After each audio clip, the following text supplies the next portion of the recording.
తల్లిదండ్రులు కావాలని మీ కలను సాకారం చేసుకోండి. ఓఎస్ఎస్ ఫర్టిలిటీ వారి తక్కువ ధర సంతానోత్పత్తి చికిత్సతో అపాయింట్మెంట్స్ కొరకు కాల్ చేయండి 7825893604.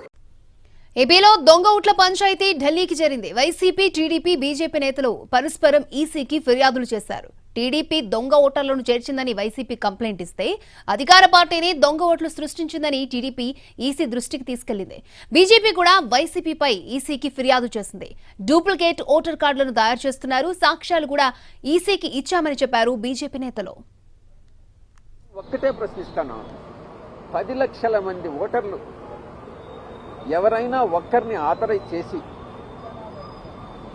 మా ఓటర్లను వెరిఫై చేయండి, ఇది బోగసా కాదా అన్నటువంటిది ఎవరైనా ఆథరైజ్ చేస్తారా, అటువంటిది చట్టబద్ధంగా అనుమతించవచ్చా అన్నటువంటిది విషయాన్ని పరిశీలించాల్సిందిగా మేము ఎలక్షన్ కమిషన్కి విజ్ఞప్తి చేయడం జరిగింది.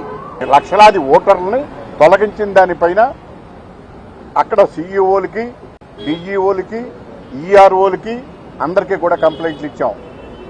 వాటిని అన్నిటినీ పరిష్కరించకుండా ఓటర్ లిస్టు పబ్లిష్ చేయడానికి సుమారు 10 లక్షలకు పైగా ఓట్లని మేము ఇచ్చిన కంప్లైంట్లను పరిష్కరించకుండా ఓటర్ లిస్టు పబ్లిష్ చేసే విధంగా ప్రయత్నం చేశారు.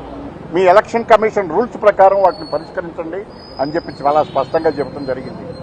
ఏదైతే ఈ identity cards, electoral identity cards ఉంటాయో వాటి డూప్లికేషన్కి సంబంధించినటువంటి రుజువు ఇవాళ ఎలక్షన్ కమిషనర్కి ఇవ్వటం జరిగింది. అదేవిధంగా విష్ణుకుమార్ రాజు గారు వారి కాన్స్టిట్యువెన్సీలో వారు డోర్ టు డోర్ సర్వే చేయించినప్పుడు 2,70,000 ఓట్లు ఉంటే 61,000 ఓట్లు అక్కడ లేనటువంటి వారి పేర్లు అక్కడ జతపరచడం జరిగింది.